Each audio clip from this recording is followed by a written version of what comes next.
My name's Greg Ellis, along with Jeff Giesting and Dan Albers. We're glad to bring you the third installment of Redskin Review for the 2011 football season. Tonight's show is being taped on Wednesday, September 7th. And in this show, we'll take a look back at the Redskins' loss 26-25 to Withrow in Week 2. And we'll look ahead to this week's first home game against Lakota West. With me, as always, Dan Albers, Coach Jeff Giesting. Guys, welcome. Thanks. Another tough loss, Jeff. Another game you probably feel you could have won, but you had a lead with 2 minutes to play. A 66-yard touchdown pass that was a real backbreaker. Yeah, it's had a lot of similarities to the first game. Different breakdowns all throughout the game that really hurt us, and another long pass that we gave up. So you just can't do those things and win games. And our margin for error to make mistakes isn't what it used to be. We don't have all those playmakers we had in the past to bail us out if we make mistakes. So our guys have got to concentrate and focus. We've talked about that a lot this week, about concentrating on what they need to do, focusing on the task at hand, and being productive with when they're out there and trying to be a playmaker. So we got a lot of work to do. I'll tell you, the third quarter, you owned the third quarter. Yeah. And we went to the fourth quarter, and quite honestly, if you could probably tell from listening to me and Danny, we were already chalking it up. Mm-hmm. And then you had a series of penalties on some offensive plays, and gave them a couple opportunities, and they took advantage of it. Yeah, they did. We felt real good after the third quarter. We're up 25-13. I felt like, well, we removed the ball, we'll get another score, and we'll be okay. And we couldn't move the ball much anymore. And then we let them have a drive, and within that drive, there were 2 long yardage situations that we didn't get off the field on, and one, we didn't make a very good tackle, and we missed 2 tackles. They got about 5 or 6 more yards on third down, which made it 4th and 1. They went for it and made it. They probably wouldn't have went for it if it wasn't 4th and 1. They probably would have punted if we'd have made the tackle. Another one, we didn't defend the flat very well, and the guy caught the pass behind us and on a 3rd and 15, I think. So those major mistakes are really coming back to haunt us. And there's things that we haven't done in the past, and it's difficult to find the reason why, other than just a concentration issue, I think. So that's, like I said, we've been stressing that. And just like in the Princeton game, you started off real well. You had the blocked punt, and Kyle Payne picks it up, runs it in. And then earlier you had Ronzel Foster with a block, and Kyle gets another one. It's been a long time since we've seen in 2 games block kicks like that. Yeah, we've had 3. Coach Newton's doing a great job with those guys, and that's the one thing we're doing pretty well, I guess, is blocking kicks. And as far as special teams go, some of our other special teams still need an awful lot of work. But anytime you get 2 blocked punts for touchdowns, you think you're going to win. Yeah, right. And that was half of our scoring. So we have to find more offense. We have to be able to score more points, and we have to prevent big plays and teams coming back on us like happened the other night. I thought Camille Bradley did another good job this week, and it didn't seem like he was like jumping and hopping around. It was like he was more aggressive and more assertive of himself. I think Camille made some strides and did a nice job. I think he had over 120 yards. 25, 26 carries. Some of those are, we don't know for sure he's going to get the ball because we're reading it, and the quarterback may pull it or give it to him. But he's coming along. He's doing a nice job, and hopefully he keeps progressing. And because we need a strong running attack. We questioned about the offensive line, it being very young. It felt like in the third quarter or in the second half they started to get a lot better. You can see the improvement that they had over one game from the next. We're playing right now with an offensive line of 2 sophomores and 2 juniors that have never played varsity football, and then Ronnie Giver. So there's no experience up there other than Ronnie. And injuries have definitely hurt our offensive line. We hope in the next couple of weeks we get a couple guys back, which can make a huge difference for us. But, the young guys have done about as well as they're going to do. Luke Berry's a small kid. He's undersized, but he keeps battling every time, and he snaps the ball pretty well. And he keeps fighting, and that's all you can ask of a young guy, that he keeps trying and doing what he's supposed to do. And Evan Spangler's doing the same thing. Evan's an athletic kid, and he's working hard. And for them to be thrown in the fire this early when they certainly weren't ready, they've done an admirable job. And that's only going to get you better, I would think. Sure. If you got the other guys that come back, you've got those guys that can fill in for you. Right. It adds to our depth and everything else. And you know, we were fairly deep at the offensive line, but when you lose 2 starters before the first scrimmage is even over, that hurts you. And they weren't, you know, they were month-long injuries or more. So those are big things that are hard to overcome, and you know, it depletes your depth, and you have to move some kids around that aren't used to playing certain spots. But you know, we saw some good things, so hopefully we can build on that. You wouldn't know by the weather right now, but that day it was pretty hot. Yeah, it was. Did that have an effect on any of the kids still? I know it's kind of early, but it's been pretty humid. Yeah, I think Withrow had a nice game plan, you know, throwing the short things and the bubble routes, and we had to run side to side a little bit on defense. We got a little winded, you know, and they did a good job. And, you know, we definitely were concerned with their speed at the wideout position, and, you know, we did a pretty good job with it for the most part. They took the first drive down and scored, and you know, holding them to 2 scores at the half, we felt good, and then like I said, you know, things just fell apart for us in that fourth quarter. And normally we're a pretty good fourth quarter team the last few years, and both these games we've lost, we've not been very good in the fourth quarter, and we've got to be able to finish things. The first touchdown that they scored, if you watch the tape, me and Danny kind of went a little nuts because from our angle, it looked like our defender may have been pushed out of the way. But, yeah. But what did that look like to you? He was pushed out of the way. But, you know, it's always a combination of things. We've got issues on special teams, we've got issues on offense, we've got issues on defense, and then we don't get a call. So it just throws fuel on the fire. But, you know, we've got to take care of what we can control, and we're not doing that right now. So we're not going to win the close ball games until we start to do that. Well, and I think like you're saying though, is you've had that happen to you before in the past maybe, but you were able to overcome it. Right. And right now I think maybe some of the guys know that maybe, hey, here we go again or something. Maybe that's what they got going on. I don't know. A little bit. I mean, our guys still believe they're going to win, and they were frustrated with the loss, obviously, but there were some good things. We made some strides in certain areas, but we still are just the inconsistency is very difficult. And I told them on Saturday, you know, you guys are all over the place. You're really good, you're really bad, and it's hard to correct all those mistakes. We need to be able to focus on certain things and correct those and become more fundamental, and then we can move on from there.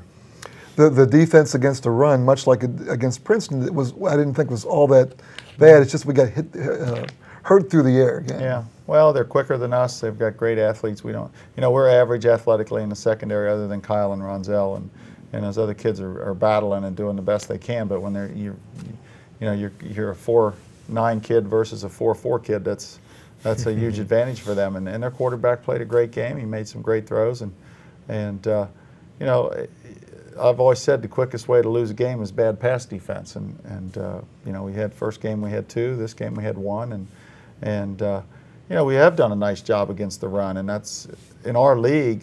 To win our league, you have to be able to do that, and we kind of gear ourselves for that. And both Princeton, a running team, and Withrow, you know, we weren't really sure what to expect out of them. We thought they'd run a little more than they did, and you know, we've just got to be able to get better at defending the pass. Third quarter, again, you pretty much owned. The defense held Withrow a couple 3-and-outs. Then they came back and scored those 2 late touchdowns. Was heat a factor in that, you think, or? A little bit. I think a couple of our guys were tired. We had I think 72 snaps. You know, and it's a combination of things. It's our offense not controlling the football enough, meaning we have to go back out there. I mean, the tempo of our offense, sometimes we go fast, and if we're not productive with that, boom, we're right back on the field. So it's kind of a double-edged sword sometimes. And then us not getting off the field on third down a couple times when we should have. On those third and longs. Gives you 5 or 6 more plays you have to play. And so you take out our mistakes on third down and stuff, that probably cuts down another 7 or 8 plays off of it. And if offensively we control the clock, that's another 7 or 8 plays off of it. And instead of playing 72 plays, you're now playing in the mid-50s to high 50s on defense, which, you know, is a very manageable number. But you start to get up above 65 plays, and you're going to get tired. One thing that was an improvement from the first week is the turnovers. You had 5 turnovers against Princeton. You had 1 against Withrow. So that was a plus. But on the other side, you didn't get it for the second straight game. You really didn't get any turnovers unless you count the blocked punts. Right. I mean, well, the Princeton game we had interception and a couple fumbles, but this game you're right. They didn't turn the ball over, and our goal is to get 3 each week on defense. We haven't done that. The turnover we had was crucial because it was on the 11-yard line. We were getting ready to score, and those are just crucial mistakes. I believe that was going to put you up 2 scores too, wasn't it, at probably, the time? I think so. So that fumble really hurt us, Yep. Us not getting the turnovers. Right. The defensive line did get in spots got some good pressure on the quarterback. Merchant and Anglem and James and Carell. They all had moments where they put some good pressure on. Yeah, and Kyle Losif's in that mix too. They did a nice job. They had some different things we were trying to do, and I don't know if we had maybe 3 or 4 sacks and some pressures, and which is what we wanted out of them. We felt like we were better than them up front. They had a couple running schemes we hadn't seen that took us a little while to adjust to, that they hurt us, and some of it is just their kid's faster than our kid. But when that's the case, we have to play really good team defense, and sometimes we're not doing that. We're still taking bad angles at times, not knowing where our help is and forcing the ball where it needs to be forced. So, we've got to keep working on those things to get those corrected. We talking about special teams. The last couple of years we've had some really good kickers for us. And saying that, I know these kids are young kids, and it's hard when they miss extra points. Yeah, we missed 3 of them. Yeah, and that is a difficult thing. How do you stay confident with the kid, but also, you know what I mean? They're young. We've been almost spoiled by the fact that we've been taking extra have. points for granted because we've had such a good mix of and it's a difficult job for someone that doesn't have the experience, and our kickers don't have experience, and we missed 3 of them the other night, which, that cost us the game. I mean, you could throw it up in the air and find 5 or 6 things that cost us the ball game. Obviously, that was one of them. Field position on kickoffs is hurting us. But we just have to be patient with them and keep working. And they've worked more in practice the last 2 weeks than they had a lot, previously. And they'll get better. They'll work at it. They'll improve. And we also had a 2-point conversion we should have had, but we didn't execute the play properly. You got to be able to throw the ball and catch the ball where it's supposed to be thrown. So again, there's another mistake. And saying all that stuff too. It's been a long time since we've been 0-2 in the season. Yeah. I mean, is how are the kids with the morale and how they feel? Do they still feel the same, even though? I think they think they can win. I mean, they know that we feel in our eyes we should have won both of those ball games. Now to Withrow's credit, Withrow's saying, well, if we don't let them block 2 punts, that's a different story as well. And it would have still been a close ball game, but. I think they're still working hard. I mean, their spirits have been good this week. We've had a good week of practice, as good as we've had, and hopefully we play well Friday night against Dakota West. Do you feel that playing these opponents playing Withrow and Princeton is only going to make you guys better as the season goes along with your conference coming up? Well, it's definitely exposed us to speed, which we need to see. But not everybody in our league has speed, but obviously Winton Woods does, and they're really good. And we've got to be able to defend that. If you're going to do anything in the playoffs and, the postseason, you've got to play all kinds of teams, power teams, fast teams, throwing teams. And, this is something that is going to hopefully help us in the long run. It was really neat this weekend, sitting around watching TV and watching Andrew Norwell play. Yeah. That was such a neat thing to see. And he looks huge. He dominated. I mean, he looks huge. Yeah. And how neat is that for you too? Oh, and who's all somebody? I know Greg Mans is playing for. Well, Andrew and Greg play this weekend. Ohio State plays Toledo. Oh, that's right. That's right. I forgot about that. And I believe they're both number 78. Wow. Greg's starting at guard and Andrew's starting at tackle. So they won't be playing against each other physically, but they're both offensive linemen. But then we got Joe Flading, his senior year at OU is playing, and Kevin Chapman just was the Division II Player of the Week for defense at Lake Erie. He was he was in the GLIAC, their conference, but he also got the National Division II. His brother Tommy just came up today and told me that. So, that's really good news for him. And Tyler White and Chris Fordcamper playing at Ohio Dominican, and Tyler's dad keeps me informed of how they're doing.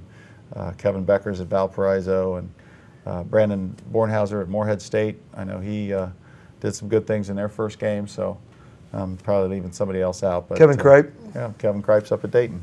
So, those kids were great players for us, and it's neat to see them go on and be successful. What about Breon? Did he make it with Breon UC made as a UC's walk-on? team, but he's not eligible because of the transfer. Oh, wow, so that's great. He'll keep practicing with them, and he felt like he was going to be a special teams contributor possibly, and now he'll just be a practice player and help them out. That's great. And Breon, the type of guy that he is, he'll do a great job at that, and then he'll be ready to go in the springtime for him. That is great. I saw him on the game the other night. You could see him on the sidelines one time after the third or fourth quarterback scored a touchdown. He was one of the first ones to give him a high five. Breon was. That's neat. Yeah, That's awesome. Breon's a great kid. Somebody else on the last note is Mark Wetter. Actually Yeah. got signed by the Bengals, and he got cut, but he had a great college career at Louisville. Yeah, he did. He was all Big East his senior year. He got cut by the Bengals. He was with the Patriots about 2 weeks and got cut towards the end. And so I don't know what Mark's future plans are, but we wish him the best with that. And he's just it was kind of unfortunate. He had that shoulder surgery right at the end of the season, which kind of hurt his draft status a little bit. But our guys are going on to be productive players in college, and that's always neat to see. Really is. Players of the game: offense, defense, special teams. Offensively, it was Nick Mason. Had a pretty good job throwing the ball. Did a nice job throwing the ball for us. Defensively, Brian Vale, senior linebacker, and Brian really is playing hard, playing really well. Special teams was Corey Peterson, our punter.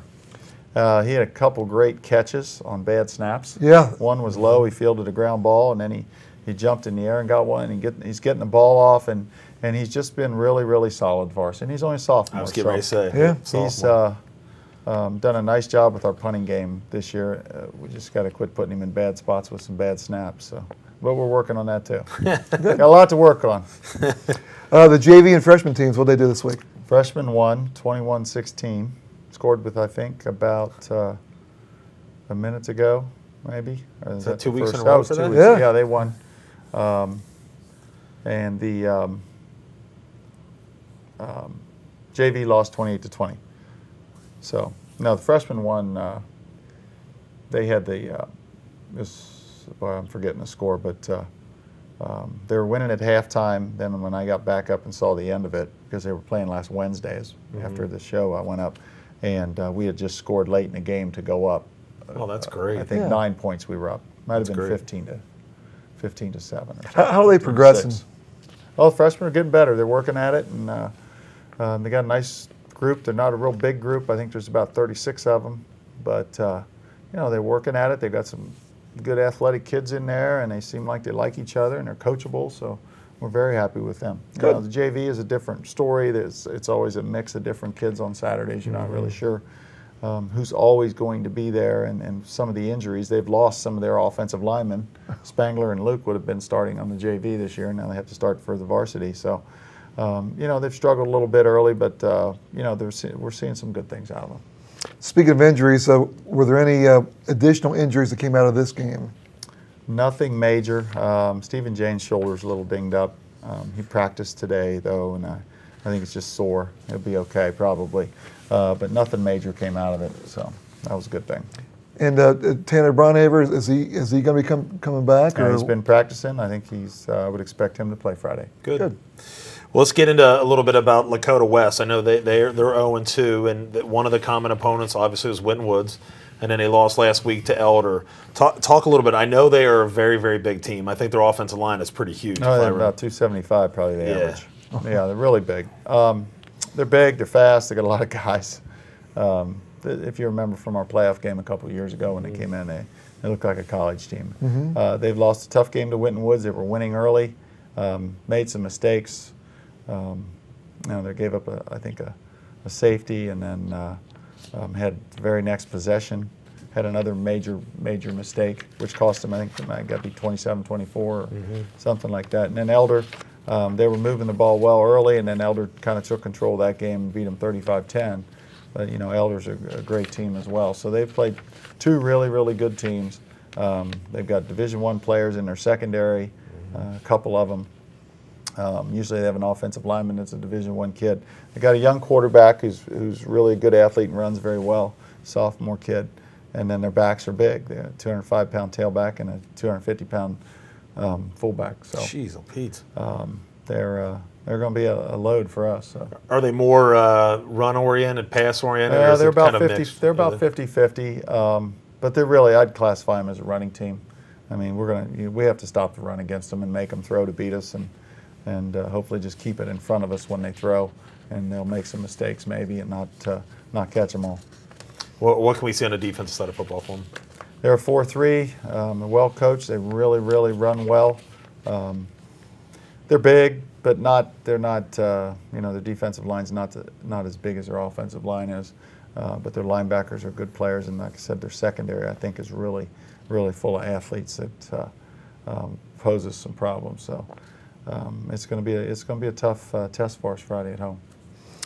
Weather's going to be quite different than the first 2 weeks. Yes, It's going to be much cooler, and in fact, I think it may rain Friday. There's a chance of rain. Yeah, I don't know. Yeah, it's still too early to really tell, but there is a chance of rain. It will be a lot cooler than it was. Does that affect how you prepare for the game, your game plan, or? Well, if we really knew it was going to rain, we probably would, make some adjustments. It's more, I think, affects how you call the game for the offense and things like that. You're worried about turnovers, obviously, with the wet ball and things like that. So we're just going to have to, see what happens on Friday with the weather. What do you think are the keys of the game? Well, we've stressed this week that we want to eliminate mistakes, and we have to play some, a much cleaner ball game than we've played the first 2 weeks, and we have to, take care of our own situations. We're going to do our best to defend Lakota West and to move the football on them offensively, but we also don't want to shoot ourselves in the foot anymore. We really have to do that. I think that's a big key, that we don't make major mistakes that gives us, and then we'll have a chance to win the ball game. But if we keep making the crucial mistakes we've made in all 3 phases of the game, offense, defense, special teams, with turnovers and blown coverages and the kicking issues we've had, it's going to be a difficult night. Should be good for the kids, if nothing else, to be in front of the home crowd for the first time. I think that'll help them a lot. They usually play pretty well at home, and I think their routine's a lot more set, things like that. So that'll be nice. It'll be nice to start at home, and hopefully we can do a good job with it. We're going to get into the Anderson Football Alumni Association, and again, we appreciate everything that everybody's done through helping out with that. John Raymond, Jeff, and everybody involved with that. But we want to try to get something else. We'll try to send out a letter to everybody. It's I know you probably want to talk about it more than I do. It's something about a fundraiser that you guys do. Well, we have all our players try to contact about 10 people that are really important to them, that they feel would sponsor them or support them in their football career at Anderson. And obviously fundraising is a big thing. The budgets are getting tighter and tighter for athletics. So this job has become, the fundraising part of my job has become bigger and bigger every year, it seems like, and other coaches will tell you the same thing, because you want to do things first class for your kids and run a first class program. And our boosters have been tremendous. They paid a majority of an end zone camera system we have called the Skyhawk, which we'll be using this weekend. And our football moms support us with, they helped purchase a new 2-man sled for us, which will probably be on the track, or you'll see. But those kind of things are important just for practice and so forth. And there's so many other incidental costs, and also there's also issues of there's more and more kids that are playing, that the financial part of playing sports is difficult for them. So we try to help them out as much as we can as well. But it gives people a chance to give us a tax-deductible donation that we can use towards our football program, and get the things we need, upgrades in the weight room. I mean, it's a pretty broad things that we can do, upgrade our equipment with better shoulder pads, and with the focus on concussions nowadays in football, you try to have the best possible helmet that you can put on your kids. And those things cost a lot of money, and we've got a great tradition at Anderson and a lot of great former players that we'd certainly appreciate they wanted to jump in and help us out. And what we'll do is we'll go ahead and put that on the website, the alumni site, and try to send it out to everybody so everybody has it. And if you have any questions, you can contact myself, John Raymond, or Coach Giesting. I'm sure that all of our contact information will be on there. So, so we really do appreciate everybody's help on that. And then also, real quick, that we got some times for the Anderson for our games. We got some pretty good times too. We got some real good times. We're on at Wednesday nights at 7 o'clock, and then right after that will be the game. Friday night at 11:30 will be the game. Sundays at 4:30 will be the game, and then Mondays at 7 o'clock, and then 7:30 will be the game. So we got some those prime are great times. Games. So that'll be all the times. Right now, you've probably seen one Redskin review. We just got the game in, so the Princeton game will start showing, and so will Withrow. So we'll start having the games caught up now. So Friday night when they get home from the game, they can watch the previous week's game. Right. When they get home. 11:30. Yep. So. But again, we just thank everybody, especially Denise White, that works really hard to try to get this on for us. Good. So. Yeah, she does. And remember, if you can't make it to a game, or if you get someone out of town that wants to know what's going on, we do all the games live on usbnsports.com. And we'll see if we're on this week. Danny's going to be out of town, so we're going to try to figure out and make sure we have it hooked up. Danny and I have been doing this together for about 12 years, and Danny has done every single solitary bit of hooking things up. And I just basically show up. But, we got a dummy proof for you, so you should be okay. Well, connect the dots. Yes, I made sure. Yeah, broadcasting for dummies is what I need or something there. But we'll try to get that on this week. But again, if you got grandparents out of town, if you got a brother or sister out of town, usbnsports.com is where we do the games live. And it's always good to know people are listening. And send us an email, let us know where you're listening from. And if I hook things up incorrectly, let me know. So, Coach, good luck to you this week. Thanks. I want to thank all the folks who make this broadcast and all of our games possible, the folks at Anderson Community Television for the use of their studio and their airtime. We appreciate that. Thanks to our producer, Pick, John Raymond, who made his debut as a sideline reporter this week, and I thought it went very, very well. He did an awesome job. So we'll continue doing that, and thanks to the football moms and Denise White, as Danny said, and everyone else who helps us bring you these games in our 21st year of doing this for the Anderson football program. So again, good luck this week, Coach. It's great. Hopefully we can, do a nice job in front of the home fans and play some good, solid football. Okay, so for Danny Albers and for Coach Jeff Giesting, I'm Greg Ellis. Thanks for joining us on Redskin Review.